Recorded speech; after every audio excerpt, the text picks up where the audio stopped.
the national anthem of Vietnam before 1975. And so it will be a great experience for many of our students, some who have Vietnamese background, some who have no Vietnamese language background, to be able to analyze these songs and to be able to come up and perform in front of the entire city of Westminster.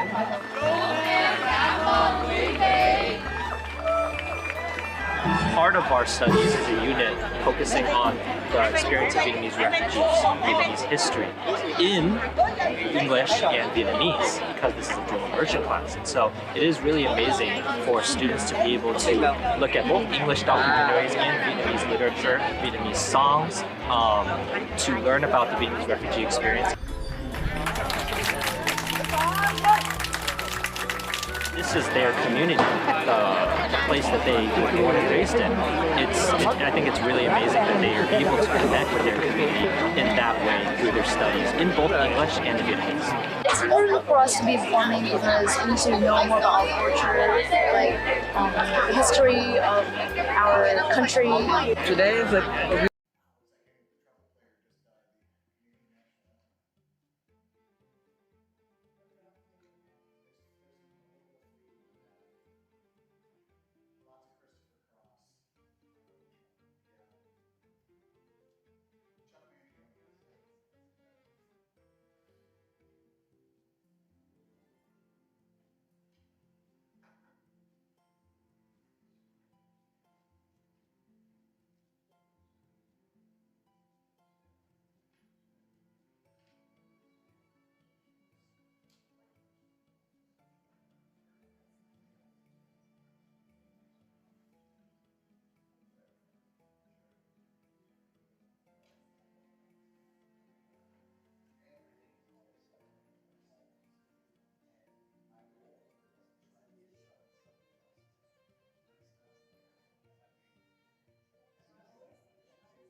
2025. The time is 6:04 p.m. Roll call, please. Chair Hamadi, Here. Commissioner Anderson, Here. Commissioner Nguyen, Nguyen. Commissioner Tran, Here. Commissioner Wolbert. I'm here. Chair, you have a quorum with all members present. Great. Please join me saluting our flag. I pledge allegiance to the flag of the United States of America and to the republic for which it stands, one nation, under God, indivisible, with liberty and justice for all. Thank you. Be seated.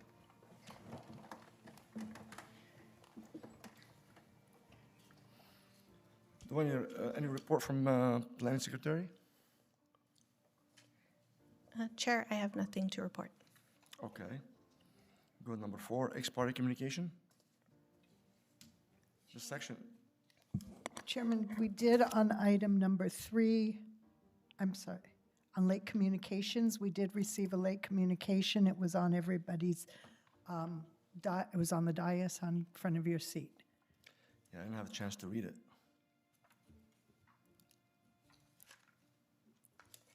Yeah, something that, We can discuss it when we get to that item. Okay, sounds good. Okay, we'll go to number 4, ex-party communication. Anything? Anything? Okay, we'll go to number 5, special presentation. None. Go on next one. Oral communication. This is the time of the meeting that members of the public may address the Planning Commission on matters of public interest which pertain to the city and are within the subject matter jurisdiction of the Planning Commission. Members of the public wishing to address public hearing items shall do so at the time of the public hearing unless extended by a majority vote of the Planning Commission. Comments shall be limited to 3 minutes per speaker. To address the Planning Commission, please complete a blue request to speak form that is provided at the entrance to the council chambers and submit the form to the Planning Commission clerk. When your name is called, please step to the podium at that time and state your name and city of residence for the record. Do we have any speakers? Chair, I have no speakers. Okay. We'll close the oral communication. We'll go to the approval of minutes. I'd like to make a motion for approval with one change. On page 4 of the minutes, I think it's paragraph 1, 2, 3, 4, 5, 6, 7 maybe, where it says Chair Wolbert. That should just be stricken and put Commissioner Wolbert. They left the wrong nomenclature there for myself.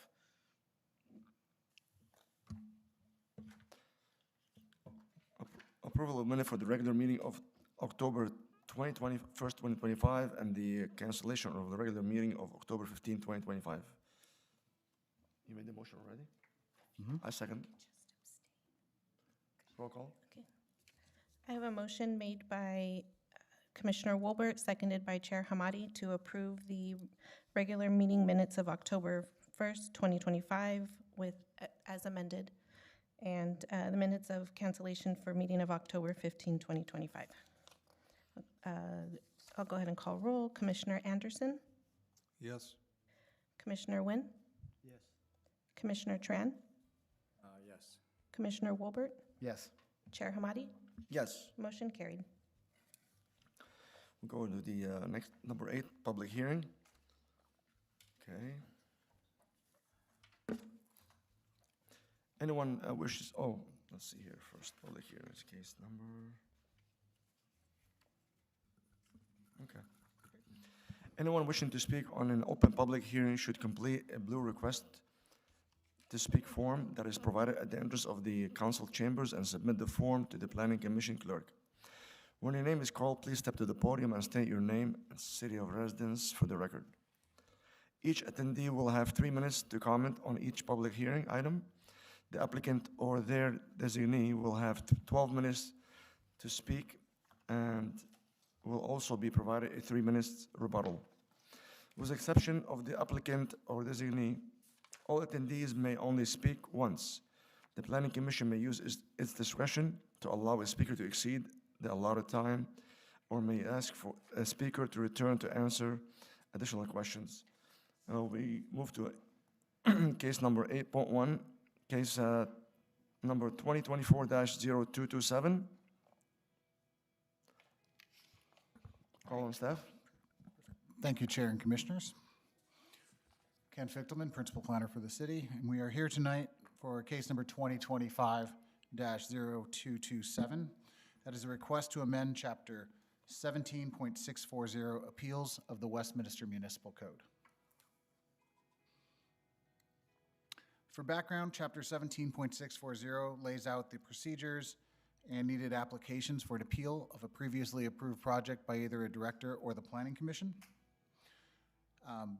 If a Planning Commission or council member wishes to appeal, they currently have to follow these same standards that are found in that chapter that a resident or applicant would use to appeal.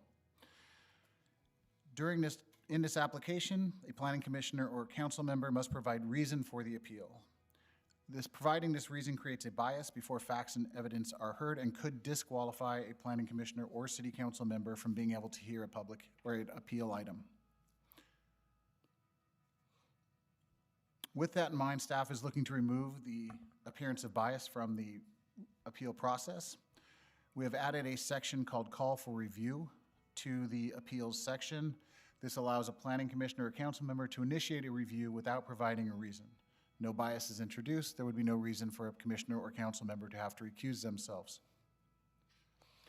Staff has also made additional changes to clean up the rest of the appeals chapter, but none of these changes are substantive. I could not say that word right now. And they don't change the meaning of the chapter.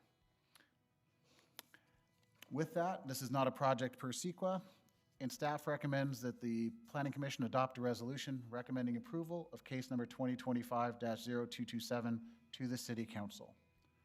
That's our presentation. We're here to answer any questions. Do any of the commissioner have any questions? None? Any motion? I have a question.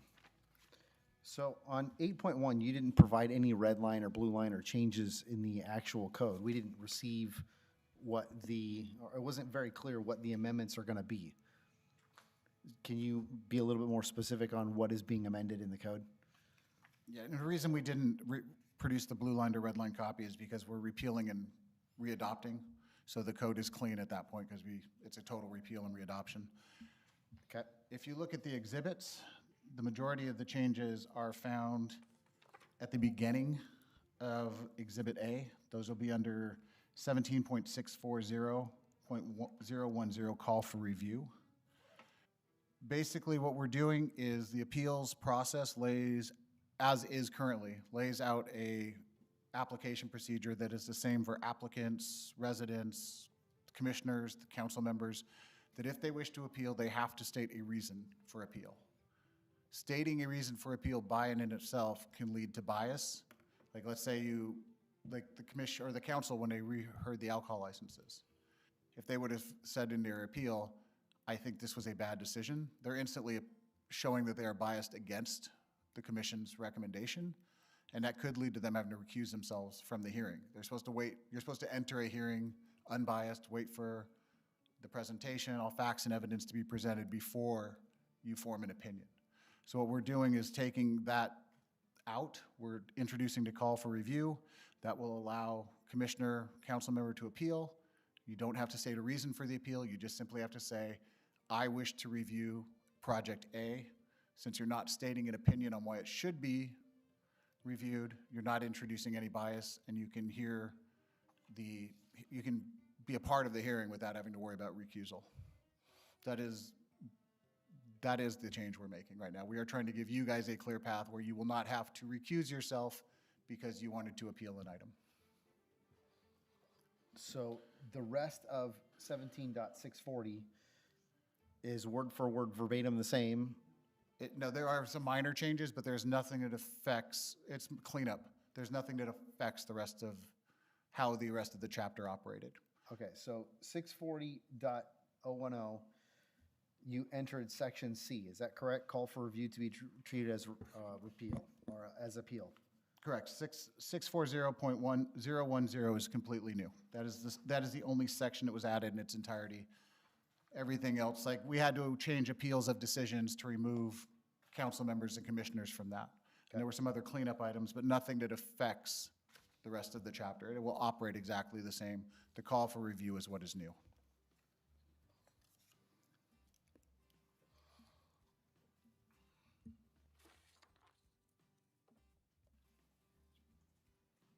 We done? Anyone else? None? Okay. We can open the public hearing. Do we have anyone to speak on this item? Chair, I have no speakers. We can close the public hearing. Any motion?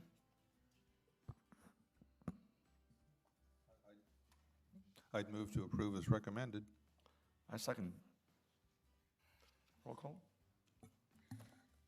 Okay, I have a motion made by Commissioner Anderson, seconded by Chair Hamadi, for the Planning Commission to recommend approval of case number 2025-0227 to the City Council and adopt a resolution entitled, "A Resolution of the Planning Commission of the City of Westminster, California, recommending that the City Council approve a zoning text amendment, case number 2025-0227, repealing and readopting Chapter 17.640 of the Westminster Municipal Code to provide for a call for review procedure for the City Council and Planning Commission and making other minor amendments." I'll go ahead and call roll. Commissioner Wolbert, Yes. Commissioner Nguyen, Yes. Commissioner Anderson, Yes. Commissioner Tran?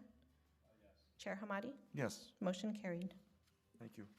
Go next item, 8.2, case number 2024-0223. Staff? Good evening, Chair Hamadi and fellow planning commissioners. My name is Alice, Associate Planner. Tonight, I will be presenting case 2025-0223, which is a zoning text amendment to our density bonus code sections in order to comply with state law. The California Density Bonus Law was first enacted in 1979. It allows developers to build more housing units, or in other words, higher densities than what the zoning allows, if a certain amount of affordable housing or senior housing is provided. The developers must set aside the units to be deed restricted to very low, and or moderate income household categories. Over time, the density bonus law evolved to encourage affordable housing development. It allowed higher percentages of density bonus and incentives in addition to the ability to stack.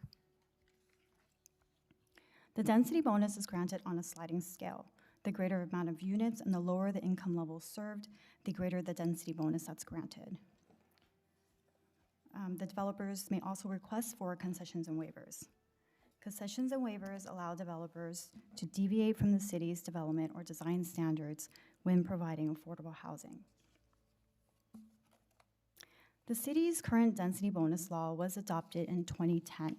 Our code no longer complies with state law and requires a code update. On February 5th of this year, the Planning Commission initiated this zoning text amendment.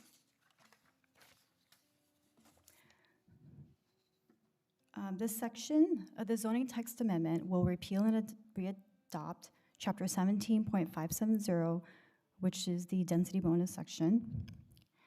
It also amends two other sections of the code, one of which pertains to the review authority for the permits and entitlements, and the other is the definitions section. These two sections are being amended to ensure consistency between these sections and the proposed density bonus chapter. We are also adopting state law by reference in the density bonus code. I will now go over several key changes we're proposing for Chapter 17.570. One major change is that we are changing the review authority or the process and eliminate the need for findings. Our current code requires that the City Council approve a density bonus followed by the Planning Commission's recommendation. It lists required findings for approval. Since the city must approve a density bonus if the developers meet the density bonus requirements, these actions are dated and is inconsistent with state law. The proposed code will be changed to state that the density bonus will be considered and approved by the review authority for the housing project. So if the housing project requires staff level review, then the density bonus will also be approved by staff. We're also eliminating the section on findings. Another major change is that we will be adding a development requirements section. Most of these requirements are created to ensure that the affordable units are provided similarly to market rate units. For example, the affordable units must be constructed concurrently with market rate units, so the developers can't develop the market rate units first, and then there's a lag in developing the affordable units, unless the developer or the approving body agree on an alternative schedule. The affordable units must have the same amenities as the market rate units.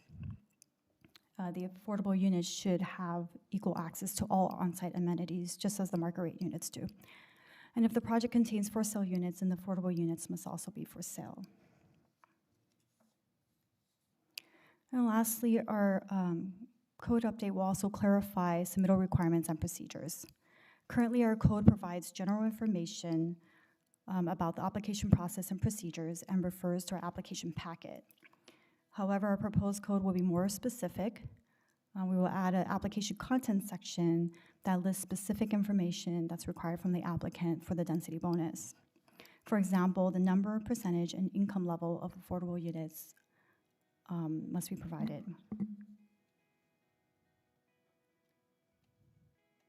This project is categorically exempt from CEQA per the common sense exemption. The proposed text amendments are not for any specific project, therefore will have no effect on the environment. The staff recommends that the Planning Commission adopt a resolution recommending approval of case 2025-0223 to the City Council. I also wanted to note that we did receive one public comment, and that has been provided to the Commission. In addition, we are requesting for two minor changes, and for that to be read in the record. The first one is in our exhibit for the ordinance on page 3. In the chapter 17.570.010, in the purpose section, we would like to change the word providing to provides. And then on page 8 in the Excuse me, Alice, could you, where is that section that we want to take a look at there? Yes, in the exhibit A in the ordinance on page 3. Page 3. In chapter 17.570, the density bonus code section, right in the beginning, where it says 17.570.010 with a purpose. There's a word that says providing. We would like to change that to provides. And then on page 8, which is the definition section, it's so 17.700.010. There is a definition for extremely low income households, and it states, it quotes, makes reference to section 50150 of the California Health and Safety Code. We just need to swap a couple of those numbers to, it should state section 50105. So Terry was correct. We're actually citing a different section, and she did. All that happened is when it was getting typed, somebody just transposed two numbers. So instead of hitting 05, Okay. keep adding too fast and hit 50. But we should be grateful that she caught it for her, you know? It wouldn't have affected us because state law would still apply. Okay. And those types of changes can always be fixed, clerical errors in your code. But yes, thank you for Terry for recognizing that. The reason we're citing to 105 and not 106 is 105 defines very low income. Very low income by definition refers to extremely low and then cross-references the section Terry says. Okay, great. And this concludes my presentation. Thanks. Okay, any of the commissioner have anything to say? Yes, I have a question. In the requirements section, which was added, it states the exterior design and construction of the affordable dwelling units shall be consistent with the exterior design and construction of the total project development.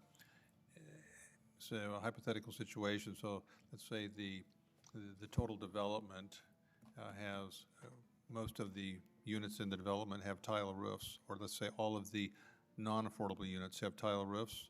Can you require tile roofs for the affordable units? Yes, that's correct. Okay, thank you. I have a question about the beginning 17,500.010 and adjusting the review authority. What is currently state law on the review authority of affordable density bonus projects? So we are changing to be compatible state law. State law says that we cannot take a density bonus project to a body higher than would hear the project regardless. So that's, our code is currently out of step with state law. We are changing it to be in step with state law. Okay, so in other words, it's going to be ministerially stamped at the counter through planning, where there's no public interaction, no public comment, no open public hearing, no review by any other body. Only, Only if that project wouldn't have required it in the first place. So if it's a 6-unit apartment complex, correct, that would be ministerial. It would not be over the counter. We would do a full review, but it would be at staff level. If it was a tract map, since the tract map would still go to either planning commission or council, the review of that density bonus would still go to planning commission or council. So the review will go for density bonus to whatever body would hear the highest level of that project. what state law and case law has said is that you cannot require any additional steps to give a density bonus that are otherwise required for approval of the project itself. Okay, what if you had a public hearing that wasn't required for approval? Hey, by the way, guys, here's what we approved at the counter. Just want to let the public know that this project has been approved. And we can have it as a public hearing item where the public could speak on that item. We couldn't have a public hearing on it. We're not allowed to have any, because a public hearing means that we are calling the project into a hearing and debating the project. We could give you an update of any projects as part of a meeting that were approved like that, but it wouldn't be a hearing. It'd be through other business. But if it was part of an agenda item on a planning commission or a city council, the public could comment on oral communication, correct? Correct.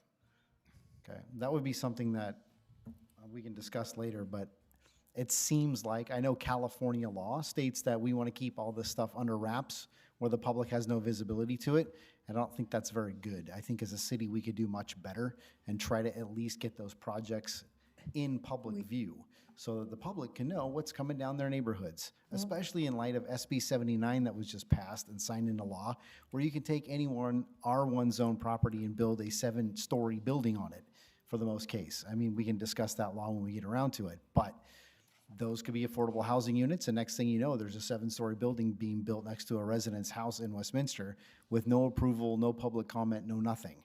And I don't think that's very wise for our residents. I think we need to have maybe some mechanism built in. But if state law says that we can't do a review authority, could we write it into our code that says those things approved by the planning department need to be brought into an agendized item in the planning commission? That would likely run afoul of state law on something where we are now limited to require to ministerially approve certain projects. I don't, Over the counter. State law has limited what you can have a hearing on and what discretion you have.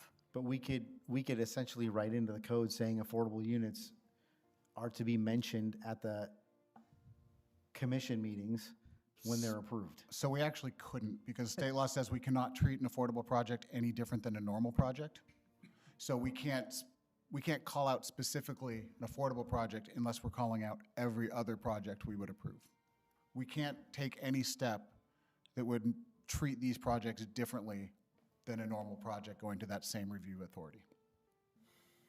Should we be updating the public on all projects? But that's another question, I guess. And if I may, we actually do have a page on the planning page where we put all our development projects online from the minute they're submitted. So if anybody in the public wants to check on, I mean, if it's a minor project, somebody doing an addition to their house or an ADU, we don't post those. But anything that comes in for development review, which is what most of these projects would go through if it was staff level, we do post those the minute they're, well, we post on the first of every month any new project we get. So, and that list stays current. We don't take them off until the project is approved. And then even once it's approved, we have a separate webpage that is recently approved projects. So we move them onto that recently approved. So anybody from the public who wishes to see that list, it is on our webpage. And since it's the first week of November right now, we'll update it again by the end of this week. I wonder how many people view that website. We could actually find out. We have metrics on it. I bet. It's not hidden. If you go to our planning page, there's 2 blue boxes right on the planning page, so we're not it's not hidden behind anything. And it is there for the public. Can I have a question? On an R1 zone, if the size of the lot big enough, do you guys allow 7 units on it? No, R1 is single family. The only way you can get multiple units right now is by using SB9, where you can get up to 4. He said 7 now. I think what Casey's referring to, SB 79, is that the transit? SB 79 is the transit, and right now, it does not apply in Orange County until you get the, that streetcar thing coming in, and I don't know that you have anything in Westminster that's going to trigger it within a half mile of a transit. Yeah, and we do not. So we have the OC Project 2040 plan, or OCTA Project 2040 plan. They have no transit stops that would qualify for that anywhere near Westminster. The nearest stops would be possibly the streetcar stops or the Metrolink stations. So in R1 zone now, you allowed 4 units. We allow 4 by SB9, which can be 2 units, an ADU, and a junior ADU. I see. Without subdividing the property? Correct. The 2 parcels, no? Correct. Could subdivide it, but then they get only 2 units on each parcel. But would be different sizes if you subdivide the property? Not necessarily. No? That all, because the lot coverage is what comes into play, and that would be the same if it was subdivided or unsubdivided. Same sizes will be on all of them? Well, I mean, it would be dependent. Every project could have different sizes, but Because if you have different parcel, you have different situation here. correct. Every parcel, well, most tracts, the parcels are similar size. Okay. But, I mean, if you're talking about an area downtown where you get some different parcel sizes, But let's say in Correct. R1 zone, they do subdivision, then they have the right to have 2 big units on each one. correct. You get, that's SB9. You get 4 units regardless with SB9. You either get 4 units on one property or 2 units on each subdivided lot. Wow. So he's correct then. If the lot's only 8,000 square feet, let's say, they subdivide it to 4,000. But that has nothing to do with the density bonus law that we're talking about today. That's a separate law that was actually heard by the commission last month. We'll actually take that to council next week. Okay. Anyone else wish to speak? Just one more. So, for example, we recently, within the last couple of years, approved through this commission, the Milton Manor project over on Milton. So that was 3 R3 zone lots being developed as 1 unit. Would something like that then not be reviewed by the planning commission? I would have to know, no, that one still could be because it involved a lot merger, I believe. So whatever, if a project has various sections, like maybe the residential, like would only qualify for development review, but they need a variance. Well, the planning commission still hears the variance, so you would hear the whole project. So whatever is part of that, the highest review authority that would normally hear that item would hear the project. So if we're doing, it was 8 units on an R4 property, no, you're right, the planning commission wouldn't hear that. If it was something that involved a tract map, a variance, something of that nature, the planning commission would still hear it. Well, these affordable projects get like unlimited waivers and unlimited concessions, so. They get unlimited waivers, concessions is limited, depending on the affordability component. Yep, and I was going to say, not necessarily just an affordable project, they've got to meet the minimum affordability to kick you into the density bonus law. Well, I have seen projects where they provide affordable without asking for anything, just to the goodness of the developer's heart. Okay. At this time, I'd like to open the public hearing. Do we have any speakers at all? I have no speakers, Chair. Thank you. I close the public hearing. Any motion?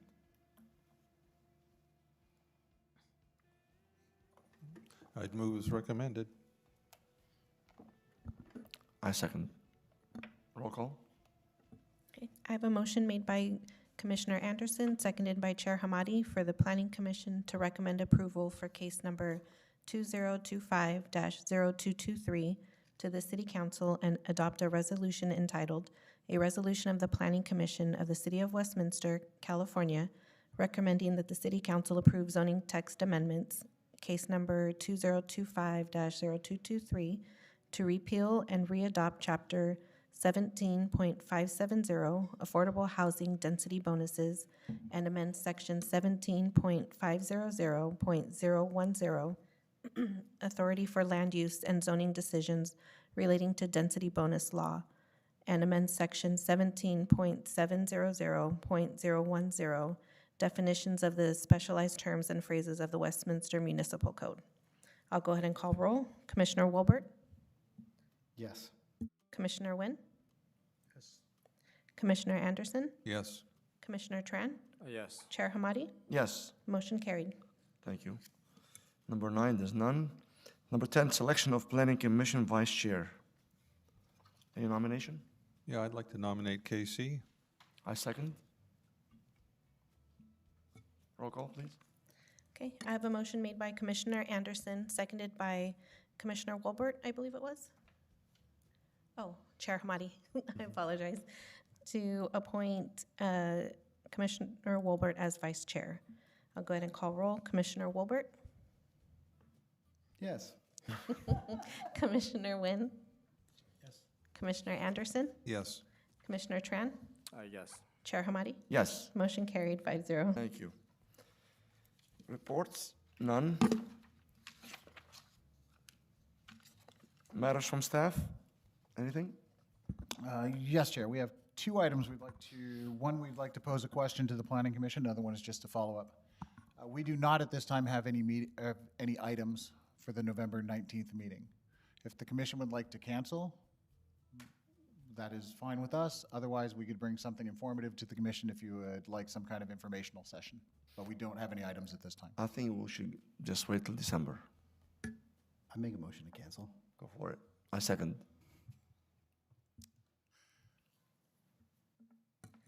Okay, I have a motion made by Vice Chair Wolbert, seconded by Chair Hamadi, to cancel the November 19th Planning Commission meeting. Commissioner Wolbert? Yes. Commissioner Wynn? Yes. Commissioner Anderson? Yes. Commissioner Tran? Yes. Chair Hamadi? Yes. Motion carried 5-0. Thank you. Second item? You have 2 items. I got some, actually, I forgot 2 other things to bring up with the commission. First, for Lavender, we did get notice that the alcohol license has been transferred. So the new owners have the alcohol license in their name now. They've continued to work with the city as far as permitting the new kitchen. The Lavender Pickleball, which is under similar ownership and similar management, has done a soft opening. So that part is operating, and so far I'm supposed to go for a tour. I need to get in touch with them so I can let you guys know what it looks like on the inside, but so far we've heard good things about that, and we are pleased to provide you with the Lavender. The entertainment venue has been working with us to move forward. Second, just so commission is aware, there has been an issue with bingo licenses that we have corrected. I don't know if it's come up to the commissioners. I know it's come up to council members, so I'm informing you. PD was issuing all our bingo licenses. There was a misinterpretation of the code that's been clarified. So we will not be allowing, per code, venues to host bingo. The point of that code, and if you read it, it says, first of all, you have to be a nonprofit, and a nonprofit has to run the game. Farther back in the code, it says that any games have to take place on basically property that is used by that nonprofit. So it wasn't made for somebody to go to the Sizzler and have a bingo night. It was made for your church or your school to run an occasional bingo game out of their multi-purpose room. So we have worked with PD and code enforcement to revoke any licenses that were issued incorrectly. And going forward, we will be only issuing to nonprofits that own or lease a space where they normally do business. So you can't just lease an empty warehouse and show up once a month to do bingo. It has to be like an Elks Lodge, a church, a school. Those will be the only businesses at this time eligible for bingo. Thank you. Yeah, I have a question for Ken on the Lavender. when they did their original paint job, they had the circus look with the lavender, the stripes and the white. So is that going to be all solid now? It will be all solid. They are waiting till they do some interior work so they can have everybody come out at once to fix that. But we have, we made them apply for a zoning clearance for the exterior paint. We are only going to approve a solid color for that roof. Okay, thank you. We move to number 13, matters from the Planning Commission, including AB 1234.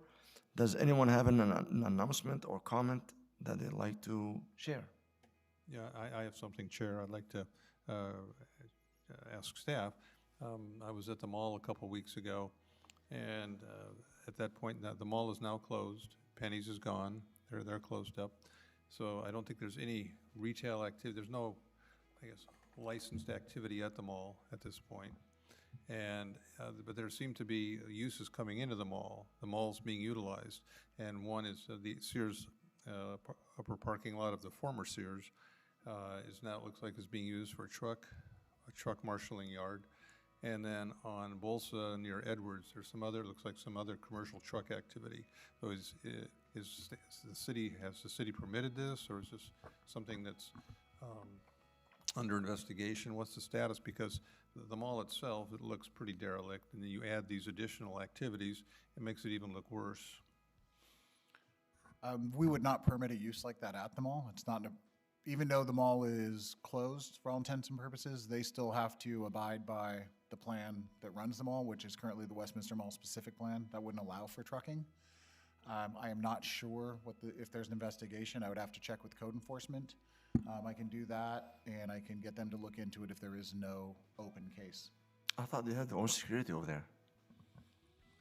Well, they may have security, but they also may be, since they know nobody's using the parking lots, allowing sub-uses. Better off send the code enforcement, let them check it out. So I can have code enforcement look into that if they don't already have an open investigation. Okay, could you then send out an email to the commission members and let us know what the status is once you get something? Yes, I can. Thank you. Great. Anyone else? No? Okay. Adjourn. We adjourn at 6:41. Thank you. Next meeting will be what, December? You let us know. Okay. December 3rd? Okay. 2025, thank you. I have been asked by finance, it's not part of the meeting, so wait, if you do have any checks, please cash them, they're trying to clear their books for the calendar. Do you want me to sign anything before I leave? Okay. All right.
Do you ever wonder where the water goes when you flush your toilet, take a shower, or wash your dishes? I do, because it's important. And it's fascinating. That's why I've devoted my life to it.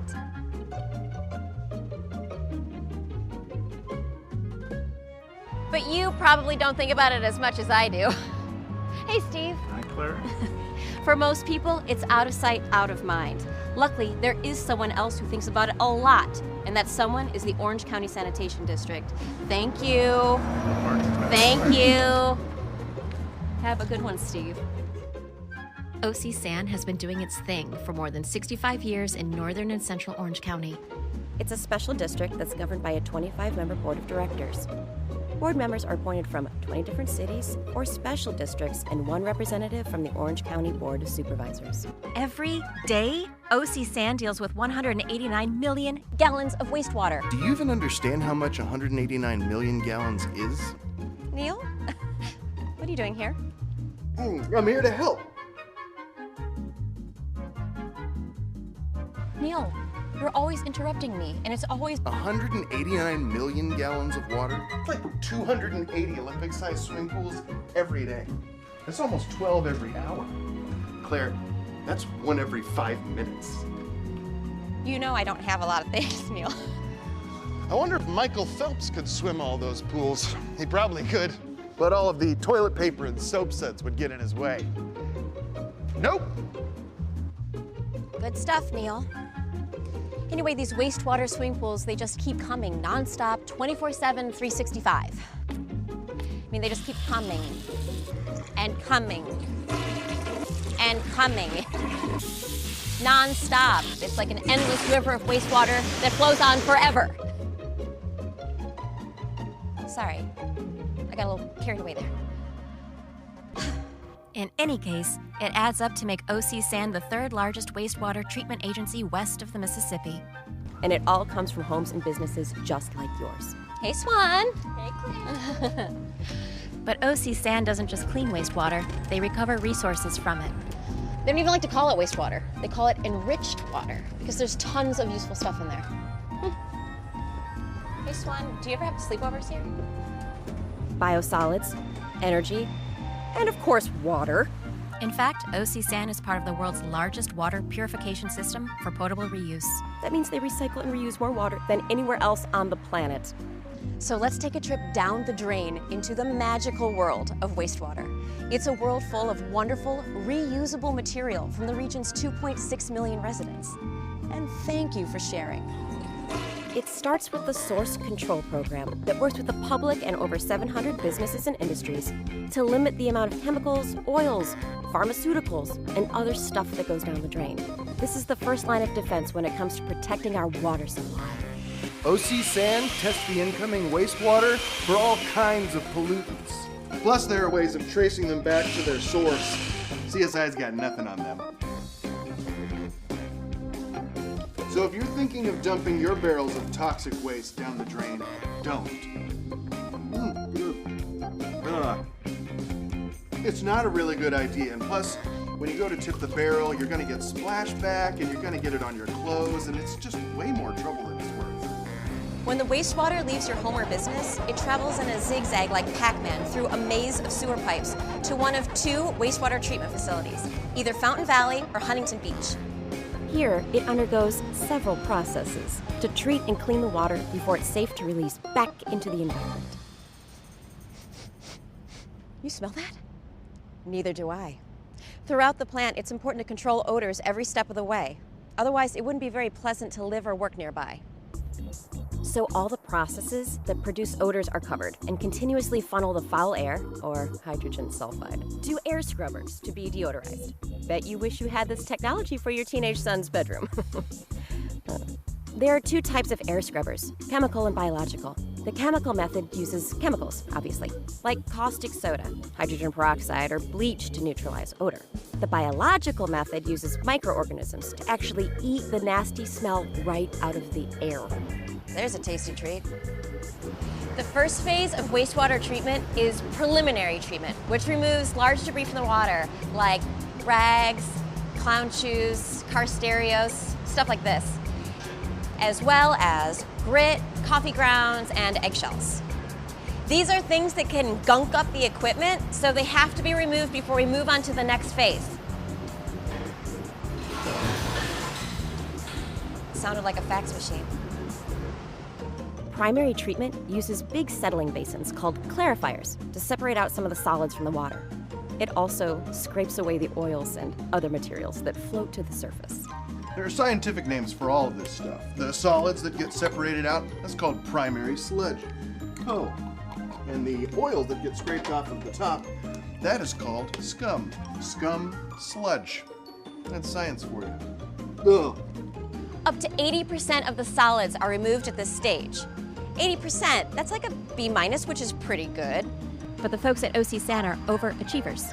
So the water gets sent to secondary treatment while the sludge gets passed off for further processing. Don't worry, we'll get back to the sludge later. There are 2 different types of secondary treatment at OC San: trickling filters and activated sludge. The trickling filters have a honeycomb-like material media that houses millions of itty-bitty aerobic microorganisms. Aerobic means these microorganisms use oxygen to live, breathe, and reproduce.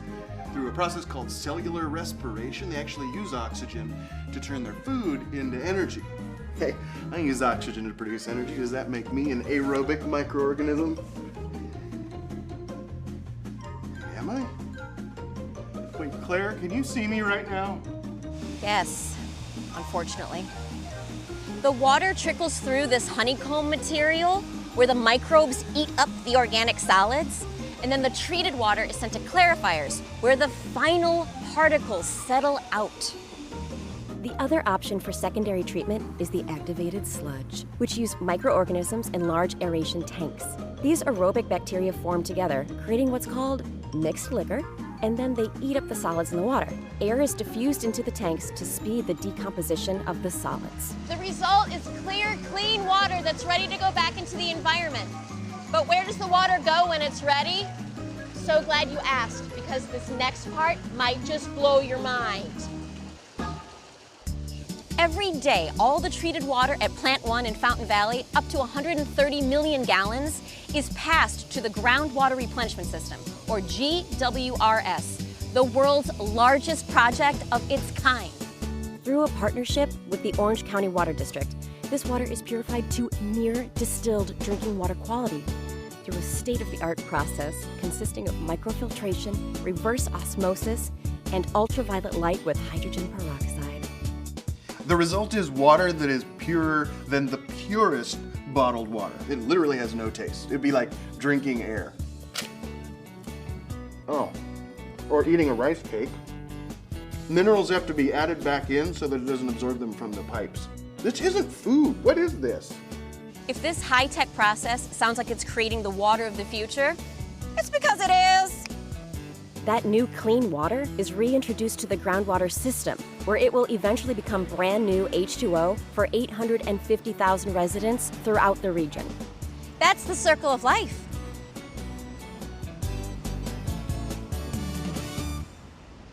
The rest of the water from Plant 2 takes a ride down a 5-mile-long offshore pipeline that's 120 inches in diameter. That's 10 feet wide. The water is released into the ocean 200 feet below sea level off of Huntington Beach. I know what you're thinking. Is it safe to release all this treated water so close to the beaches? The answer is yes, of course it's safe. I can't believe you even asked the question. I'm so disappointed. Their ocean monitoring program continually evaluates the coastal waters to ensure the marine life and the public are protected from any possible effects of the treated wastewater. The 58-foot research vessel Narissa patrols the high seas, testing all kinds of fish and other critters, and the water, for anything out of the ordinary. They regularly take samples from 11 miles of coastline and 35 square miles of ocean. That's a lot of water. The samples are examined back at the on-site lab, where over 100,000 tests are conducted every year. Obviously, they take the stuff very seriously. 100,000 tests? Sounds like my organic chemistry class in college. Zing! Okay. Whoa.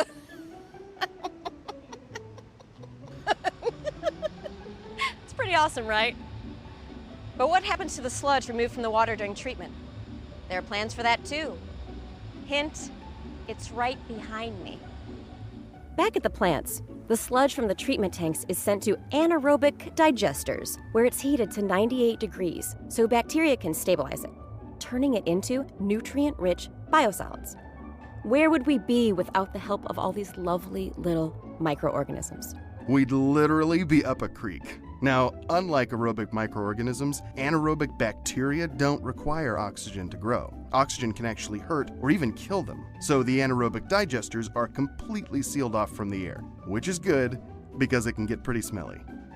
The entire process takes about 3 weeks, and then the biosolids are dewatered and trucked off to become soil amendment. Every day, 750 tons of it are hauled away for use in fields throughout California and Arizona. 750 tons! That's like 150 elephants. Imagine 150 elephants made out of soil amendment. That'd be a really weird circus. This soil amendment is like superfood for plants. It's so full of nutrients that it can turn a plot of previously unfarmable land into an oasis of feed crop production. They call it cake! There's cake? And the stinky biogas created by the digestion process, which is about 65% methane and 35% carbon dioxide, is then used to power OC San's on-site generators.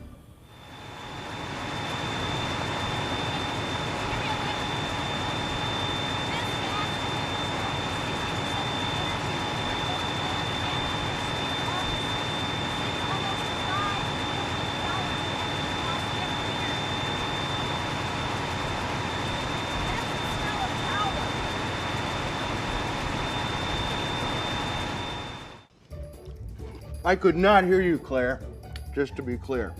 Since the flow of wastewater never stops, OC San has 8 of their own internal combustion engines, driving generators that produce enough electricity to power 12,500 homes. They even have backups in case of a power outage. Beth? Beth, are you home? Those engines create a lot of heat, and they don't want to waste it because, well, they don't waste anything. The heat is recaptured and routed to the anaerobic digesters, where it helps turn sludge into useful biosolids. They even reuse the heat. That just makes me feel all warm and fuzzy inside. Or it could be the enchiladas. I'm gonna go make some biosolids. Just because OC San has mastered the art of wastewater management doesn't mean there's no room for improvement. They've got to keep up with the demand and increase efficiency as the population continues to grow. With their capital improvement program, they're always working to modernize and expand to better serve their mission of protecting public health and the environment. They live for this stuff. After all, Orange County is their home too. As you can tell by now, nothing is wasted during the treatment process. OC San reuses and recycles the water, the solids, the gas, the heat. That's everything there is. And they do it all for less than $1 a day for the average family. They may be out of sight, out of mind, but that means that they're getting the job done. If they weren't, believe me, you'd know. Now you know everything that goes on in the world of wastewater, and you can be confident that every flush is being put to good use. Because OC San knows that wastewater isn't a waste. It's a resource.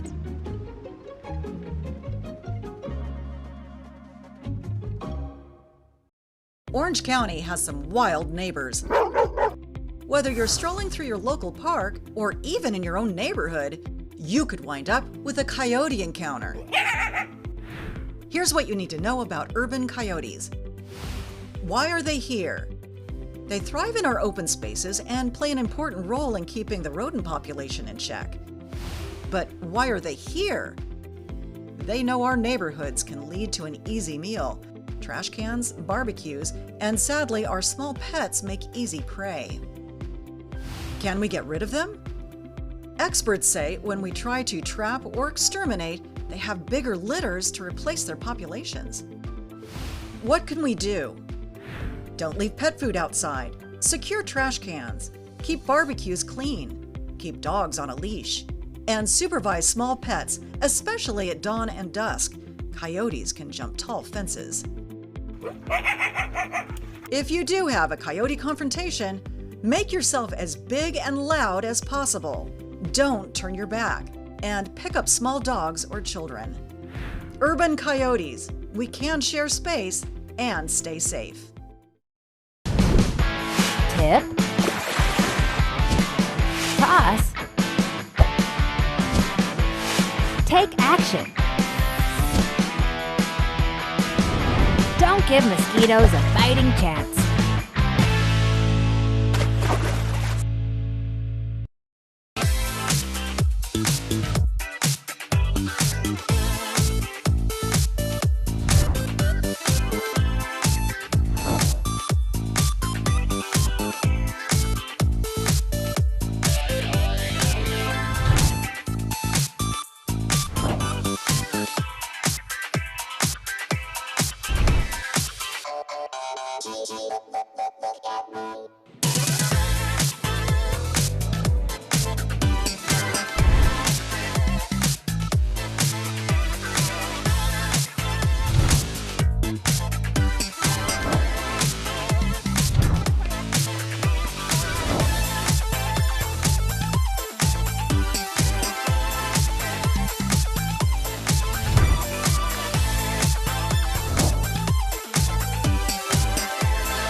Your Public Cable Television Authority has now made it even easier for you to access the local content you want to see, whether on the go or from the comfort of your home.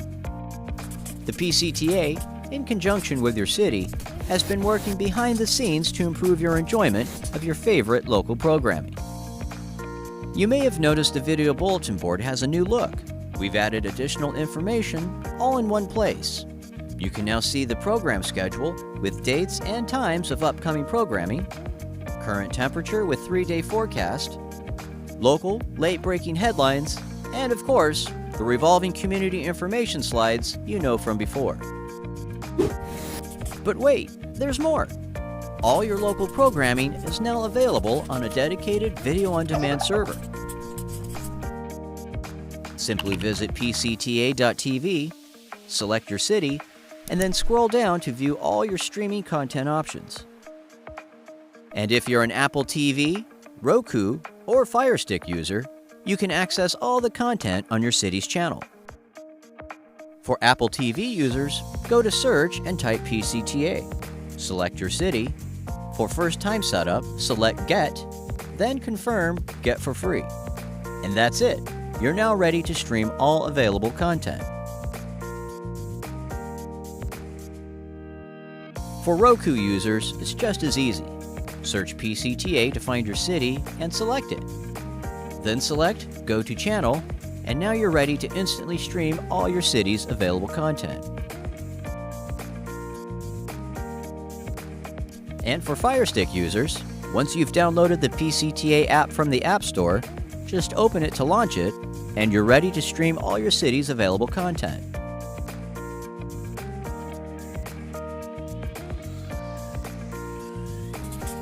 The new Public Cable Television Authority.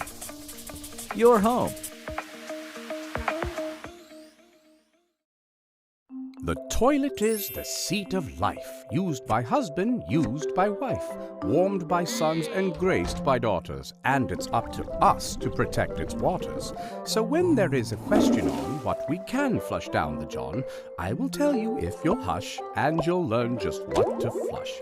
Number 1 is urine, better known as pee, a leak, a whiz, even wee-wee.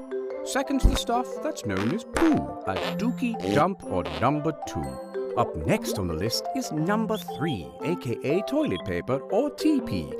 This paper must be the flushable kind for you to use on your behind. That's it, that's all. No fuss, no muss. Now you know just what to flush. Surely there must be more, you say, that the people can safely flush away. Diapers, hair, or cotton balls? We can't flush one, we can't flush all. No pills, dead pets, or potions, you ask. Or remnants of last night's makeup mask? What about food or old cleaning supplies? Maybe cat litter or unused hair dyes? How about Q-tips, wet wipes, an apple? These are the questions with which we grapple. The answers are simple and simply true. It's the flushable 3. No more will do. Here's what happens when the forbidden you throw. The pipes get clogged, it restricts the flow. We must clean out the things you tossed, and then we must pass on that cost. So save some dough and our water too, by watching what gets passed through your loo. You've learned just about all that you can, thanks to this message from OC SAN.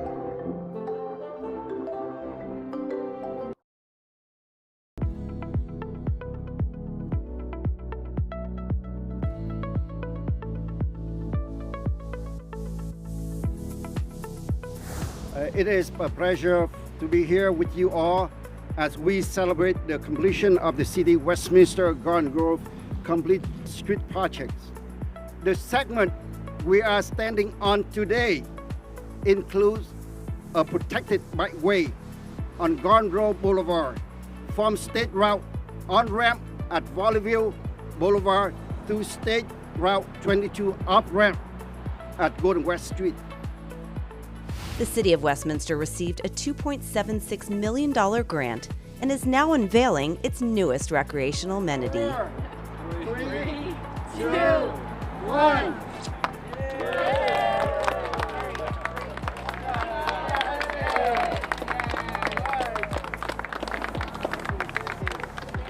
So you'll see us out here a little bit more now that this bike path is open. And I hope to see community members out here being active. The beautiful weather we have here in Southern California. It's great when you see kids out here being able to ride their bicycles with their families, walking their dogs here in the bike lane. It's just great to see that. This street improvement project will serve commuters and the community, and cyclists are especially excited to see this new bicycle paved path that stretches for miles along Garden Grove Boulevard. Whether you're a commuter, you're a biker, or you're just walking through the neighborhood with your dog. And this is just a really exciting project for us to have.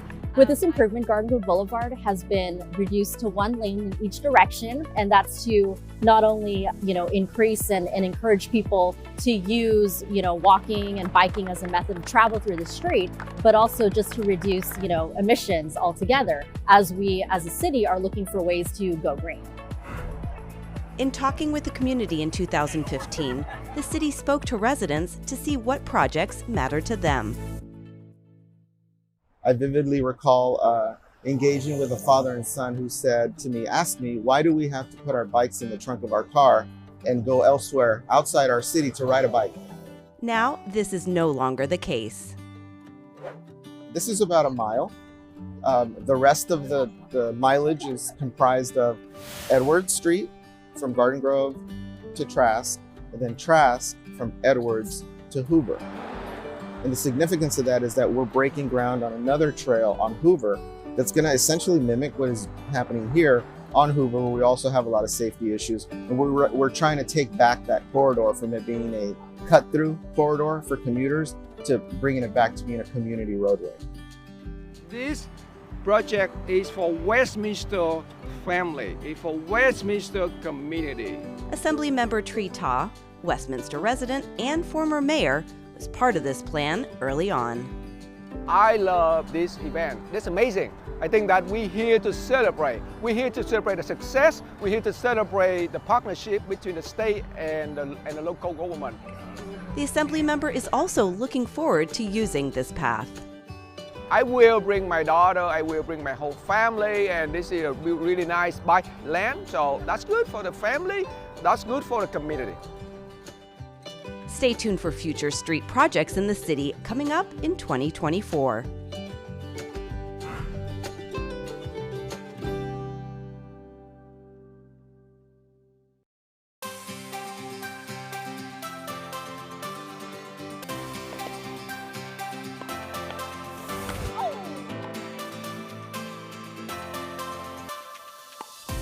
This is a first for the city of Westminster, the sport of pickleball. And here at Ziegler Park, there's an hour-long instruction in pickleball class happening today, so these courts will definitely be put to use.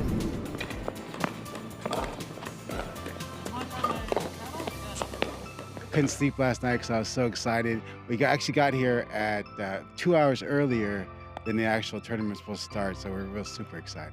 I've worked out my entire life, but with pickleball, there's something about the spirit and camaraderie that really gets you involved, gets you excited about it. More so than any other sport that I've ever played. I played football, basketball, baseball. Pickleball is a fun sport. Joseph Mason and his wife are both pickleball instructors here, and they share a love of the sport.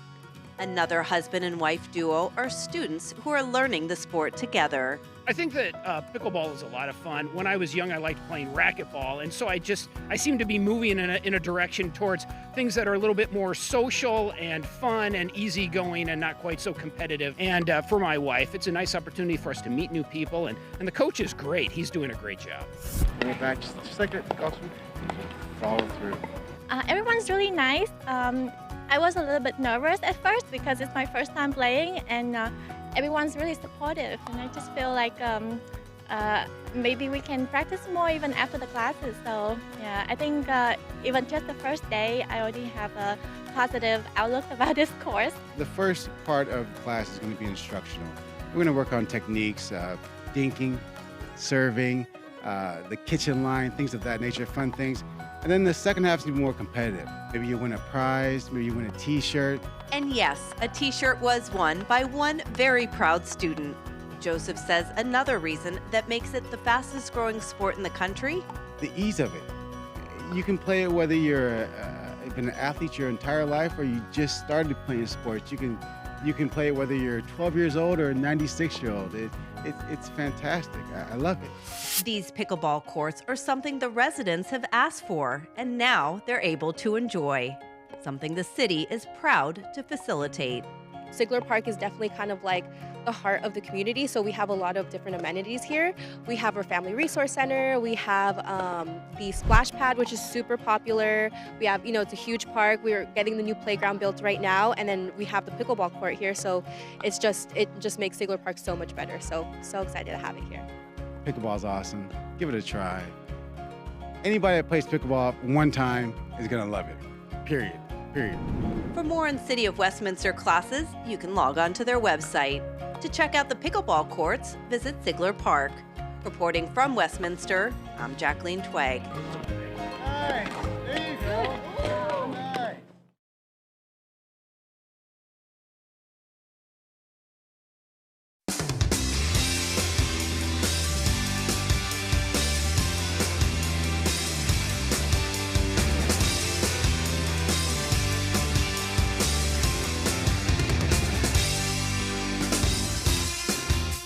This week, we're training to become professional firefighters to be hired with the Orange County Fire Authority.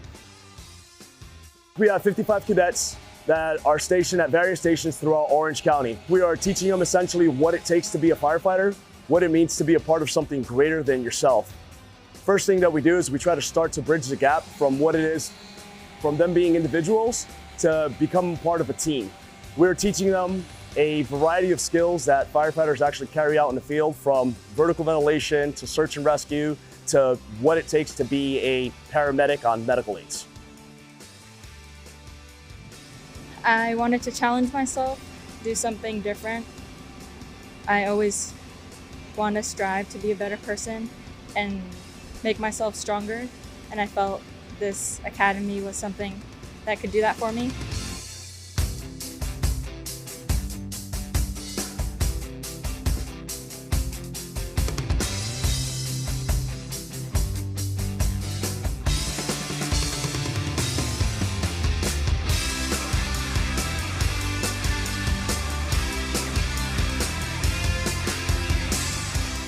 We wouldn't be able to put on such a great academy if it wasn't for the support of the OCFA Foundation, all of the cadre, instructor staff, USAR and logistics section, AFTOs, and service center staff that's helped make Academy 23 a success.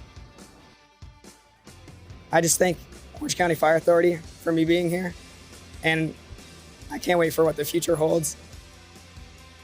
if you're a female and if this is a field you want to do, then go for it. Nothing can stop you. Just don't give up.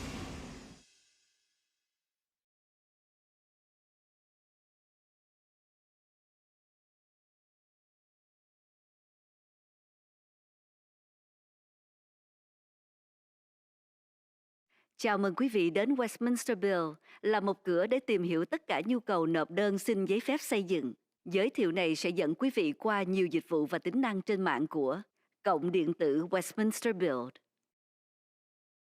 Là cách lên trang mạng, quý vị có thể trả hóa đơn, tìm hồ sơ và xem các lần kiểm tra có lịch hẹn. Nếu là người sử dụng có ghi danh, quý vị có thể vào xem thêm thông tin về đơn và hồ sơ, thậm chí có thể nộp đơn có một số loại giấy phép xây dựng. Để đăng nhập, bấm vào Login or Register ở góc trên bên phải hay ô đầu tiên ở giữa màn hình. Nếu quý vị chưa ghi danh Westminster Bill, vui lòng xem băng hình How to Register ở danh mục Help. Bên trên của trang, quý vị sẽ thấy nhiều phím.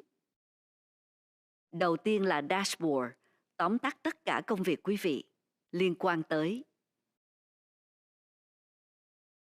Ở Dashboard, quý vị có thể thấy tiến triển giấy phép và kế hoạch quý vị đã nộp cho thành phố.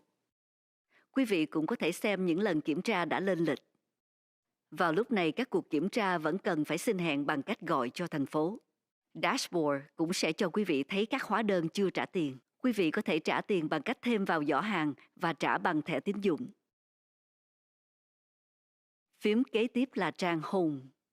Nơi đây sẽ đưa quý vị trở lại trang chủ. Phím kế tiếp là phím Apply. Đây là nơi quý vị có thể nộp đơn xin giấy phép nào có sẵn trên mạng. Khi chúng tôi tiếp tục xây dựng Westminster Bill, trong tương lai sẽ có sẵn thêm những đơn khác. My Work là cách khác để xem tất cả đơn đang xét, hóa đơn và đầy đủ hồ sơ liên quan, trình bày trong danh sách, được chia thành từng phần giấy phép hay kế hoạch và hóa đơn. Nếu quý vị nộp đơn xin giấy phép hay kế hoạch tại tòa thị chính, quý vị sẽ thấy hồ sơ trong màn hình này. Cung cấp địa chỉ email và thông tin liên lạc chính xác trong đơn của quý vị là điều quan trọng để có thể xem hồ sơ ở cổng điện tử. Xin vui lòng liên lạc với thành phố nếu quý vị không thấy đơn của mình trên cổng điện tử. Nếu quý vị muốn xin hẹn kiểm tra, hãy bấm vào phím Today's Inspections. Nếu quý vị muốn xem lịch kiểm tra đã có hẹn sắp tới hay trước đây, chỉ cần đổi tới ngày quý vị cần xem. Phím Pay Invoices cho phép quý vị trả hóa đơn bằng thẻ tín dụng. Quý vị sẽ cần số hóa đơn chính xác do thành phố cung cấp để trả hóa đơn. Đánh mấy số hóa đơn chính xác trong thanh tìm kiếm và thêm hóa đơn vào giỏ hàng. Sau khi trả tiền, thành phố sẽ được thông báo rằng hóa đơn của quý vị đã được trả và đơn của quý vị sẽ được cập nhật theo. Phím Search Records cho phép quý vị tìm và xem thông tin có sẵn cho giấy phép, kế hoạch và hồ sơ kiểm tra. Quý vị có thể tìm bằng số hồ sơ, từ khóa hay mô tả một phần. Bấm vào số hồ sơ để xem thêm chi tiết của hồ sơ. Phím cuối cùng là Help, là nơi quý vị có thể đã tìm thấy băng hình này. Cùng với băng hình giới thiệu, có các băng hình hướng dẫn và trợ giúp khác sẵn có cho quý vị. Nếu quý vị cần trợ giúp thêm, xin vui lòng liên lạc với thành phố. Bây giờ chúng ta đã xem lại danh sách lựa chọn. Hãy nhanh chóng xem 4 phim mà quý vị đã thấy ở trang chủ. Đây là một cách khác để quý vị qua những danh sách thường được xem nhiều nhất trong Westminster Build. Đó là phần giới thiệu quý vị tới Westminster Bill, là một cửa để tìm hiểu tất cả nhu cầu nộp đơn xin giấy phép xây dựng. Nếu quý vị cần trợ giúp hay thông tin thêm về Westminster Bill, xin vui lòng liên lạc với thành phố. Cảm ơn quý vị đã xem.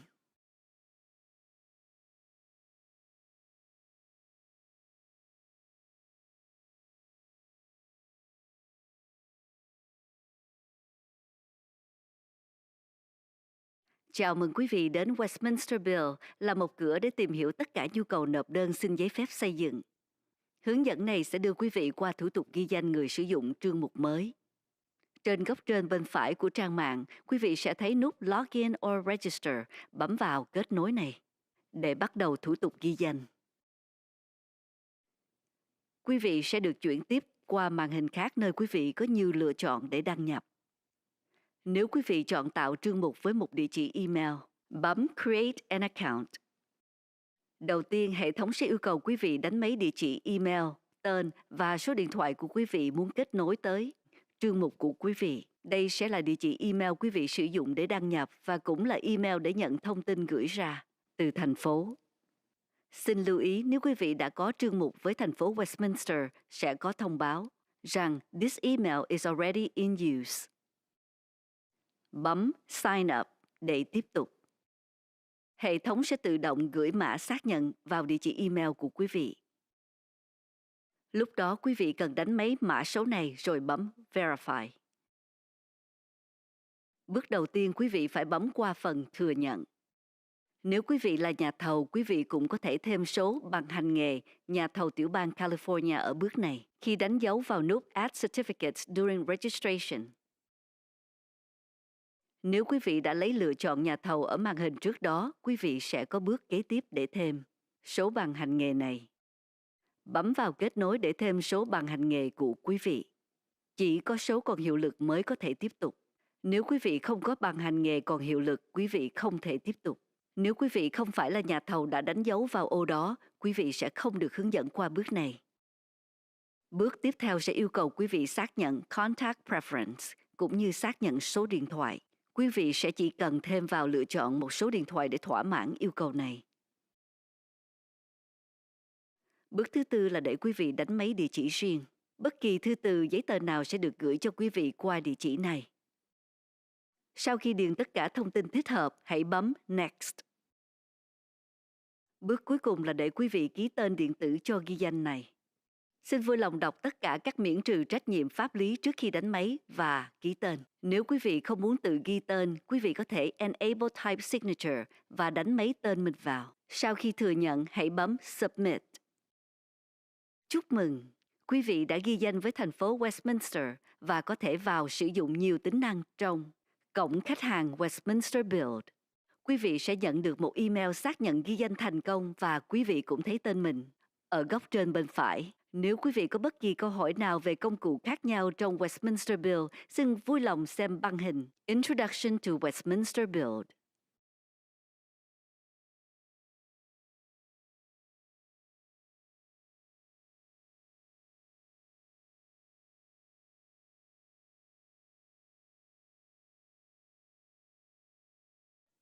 Chào mừng quý vị đến Westminster Build, là một cửa để tìm hiểu tất cả nhu cầu nộp đơn xin giấy phép xây dựng. Hướng dẫn này sẽ đưa quý vị qua 7 bước thủ tục nộp đơn xin giấy phép xây dựng trên cổng điện tử Westminster Build. Xin lưu ý, nếu quý vị không tìm thấy đơn, vui lòng liên lạc với thành phố. Khi chúng tôi tiếp tục xây dựng Westminster Build, trong tương lai sẽ có sẵn thêm những đơn khác. Từ trang chủ, quý vị có thể bấm Apply ở danh sách hoặc bấm phím Apply. Từ đó sẽ dẫn quý vị đến trợ giúp nộp đơn tới giấy phép cần tìm. Khi tìm được đơn, hãy xác nhận đơn thích hợp bằng cách đọc kỹ mô tả về đơn này. Trong hướng dẫn này, chúng tôi sẽ chọn đơn Solar A+ cho cư dân. Bấm Apply để bắt đầu thủ tục nộp đơn.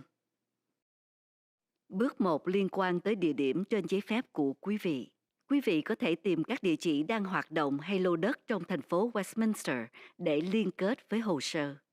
Nếu quý vị không tìm thấy địa chỉ của mình, xin liên lạc với Building Division là ban xây dựng để được giúp đỡ. Sau khi liên kết một địa chỉ với đơn của quý vị, hãy bấm Next. Bước 2 là đề nghị chi tiết giấy phép ban đầu. Ở đây, quý vị sẽ cung cấp cho thành phố mô tả chi tiết về công trình và đánh giá, và số square feet trong đơn. Điều quan trọng ở bước này là mô tả chính xác để tránh bị chậm trễ cấp giấy phép. Bấm Next để tiếp tục. Bước 3 là để khai tất cả thông tin liên lạc áp dụng. Là người sử dụng đã đăng nhập, quý vị sẽ tự động được xem như người nộp đơn.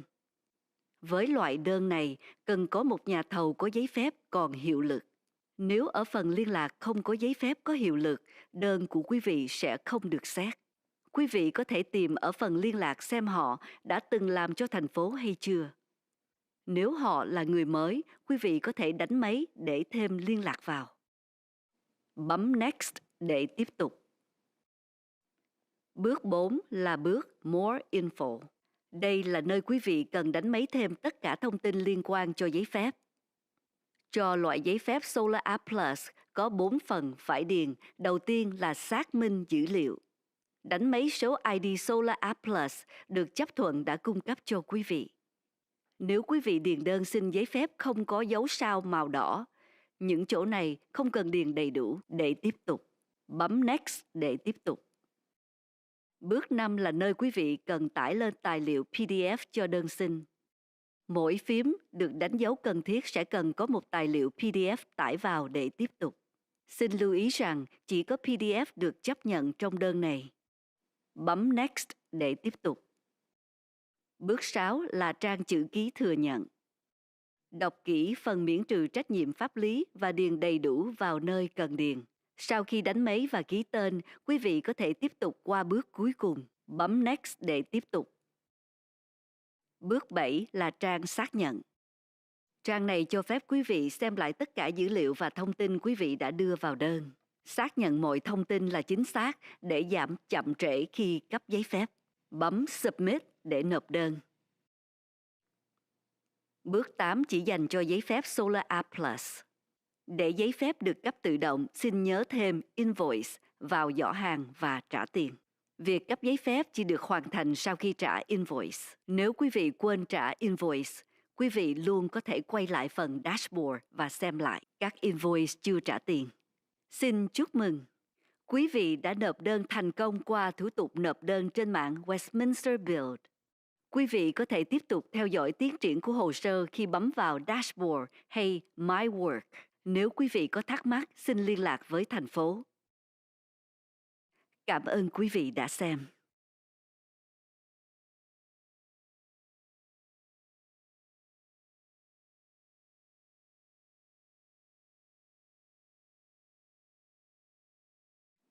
Bienvenido a Westminster Build, su centro integral para las necesidades de desarrollo y solicitud de permisos. Esta introducción le guiará a través de los diversos servicios en línea y funciones que ofrece el portal en línea. Westminster Build. Como invitado que visita el sitio, podrá pagar facturas, buscar registros y ver las inspecciones. Si usted es un usuario registrado, tendrá acceso a ver más información acerca de sus solicitudes y registros e incluso aplicar a ciertas solicitudes de desarrollo. Para iniciar sesión, haga clic en Iniciar sesión o registrarse en la esquina superior derecha de la página o en el primer mosaico del centro de la pantalla. Si aún no se ha registrado en Westminster Build, vea nuestro video Cómo registrarse, que se encuentra en el menú de ayuda. En la parte superior de la página verá varias pestañas. La primera es el panel de control, que le permite echar un vistazo rápido a todos los trabajos a los que usted está asociado. En el panel de control podrá ver el progreso de sus solicitudes de permiso y planes que haya presentado a la ciudad. También podrá ver sus inspecciones programadas. Por ahora, las inspecciones todavía tendrán que ser programadas llamando a la ciudad. Su panel de control también mostrará sus facturas pendientes. Puede realizar pagos añadiéndolos a su carrito y pagando con tarjeta de crédito. La siguiente pestaña es la página de Inicio. Esto le llevará de nuevo a la página principal. La siguiente pestaña es la pestaña de Aplicar. Aquí es donde puede aplicar a las solicitudes de permisos disponibles en línea. A medida que continuamos mejorando Westminster Build, más aplicaciones estarán disponibles en línea en el futuro. Mi trabajo es otra forma de ver todas sus solicitudes pendientes asociadas, facturas y registros completados. En una vista de lista, está dividido en permisos y planos y facturas. Si solicitó un permiso o un plano en la alcaldía, debería ver el registro en esta pantalla. Proporcionará la dirección de email correcta y la información de contacto en su solicitud es esencial para poder ver sus registros en el portal en línea. Por favor, contacte a la ciudad si no está viendo sus solicitudes en el portal en línea. Si desea ver las inspecciones programadas, haga clic en la pestaña Inspecciones de hoy. Si desea ver las próximas inspecciones programadas o inspecciones pasadas, simplemente cambie su fecha deseada. La pestaña Pagar facturas le permite pagar las facturas mediante tarjeta de crédito. Necesitará el número exacto de facturas proporcionado por la ciudad para poder pagar. Introduzca el número exacto de factura en la barra de búsqueda y añada la factura a su carrito. Después del pago, la ciudad será notificada de que su factura ha sido pagada y su solicitud será actualizada debidamente. La pestaña Buscar registros le permite buscar y ver la información disponible para los registros de permisos, planos e inspecciones. Puede ser búsquedas con números de registros, palabras claves o descripciones parciales. Haga clic en el número de registro para ver más detalles del registro. La última pestaña es la de Ayuda, que es donde probablemente encontró este video. Junto con este video de introducción, habrá otros videos de instrucciones y guías de ayuda disponibles para usted. Si necesita ayuda adicional, por favor, contacte a la ciudad. Ahora que hemos repasado todas las opciones del menú, vamos a repasar rápidamente los 4 mosaicos que se ven en la página de inicio. Esto le ofrecen otras formas de navegar rápidamente por las áreas de menú más visitadas de Westminster Build. Este ha sido su introducción a Westminster Build, el centro integral para las necesidades de desarrollo y solicitud de permisos. Si necesita más ayuda o información sobre Westminster Build, por favor, contacte a la ciudad. Gracias por vernos.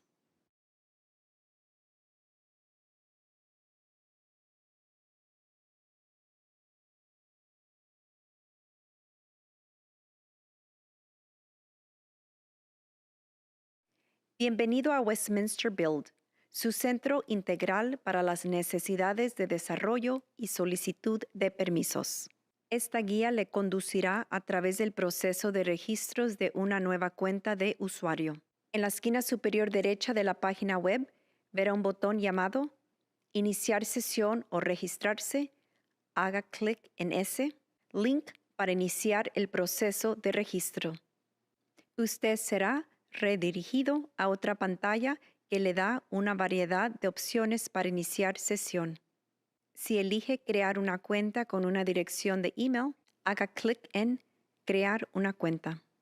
En primer lugar, el sistema le pedirá que introduzca su email, nombre y número de teléfono que desea asociar a su cuenta. Esta será la dirección de email que usará para iniciar sesión, así como el email que recibirá las comunicaciones por email de la ciudad. Tenga en cuenta que si ya tiene una cuenta en la ciudad de Westminster, aparecerá un mensaje que dice «Este email ya está siendo usado».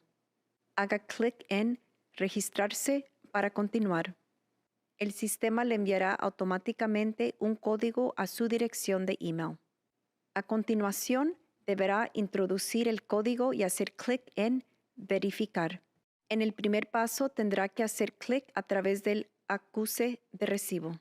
Si usted es un contratista, también puede añadir su número de licencia de contratista del estado de California en este paso marcando el botón Añadir certificados durante el registro.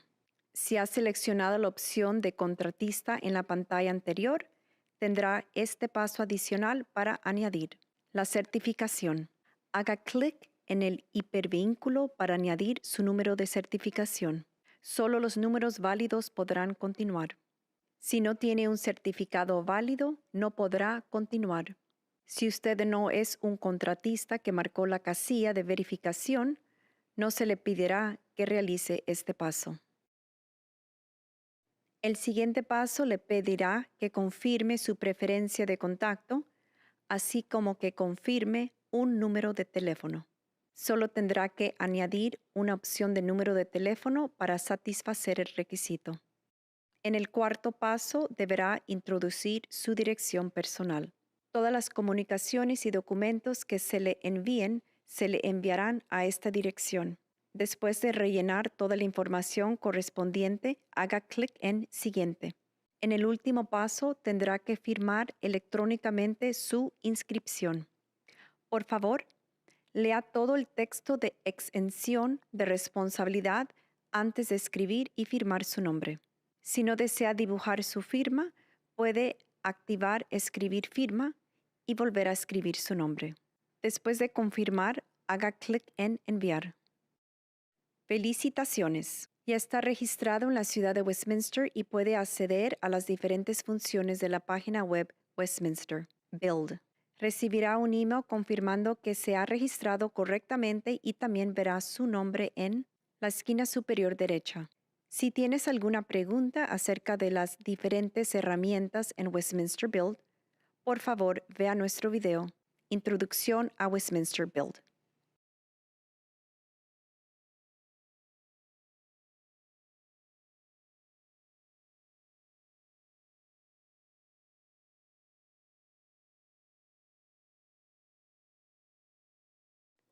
Bienvenido a Westminster Build, su centro integral para las necesidades de desarrollo y solicitud de permisos. Esta guía le conducirá a través de los 7 pasos del proceso de solicitud de permisos en el portal, en línea Westminster Build. Tenga en cuenta que si no encuentra la aplicación que busca, por favor, contacte a la ciudad. A medida que sigamos mejorando Westminster Build, más aplicaciones estarán disponibles en línea en el futuro. Desde la página de inicio, haga clic en Aplicar en la barra del menú o haga clic en el mosaico Aplicar. Esto le llevará al asistente de solicitud para ayudarle a navegar hasta el permiso deseado. Una vez que encuentre la solicitud, confirme que tiene la correcta leyendo atentamente la descripción de la solicitud. Para este tutorial, seleccionaremos la solicitud Residencial Solar App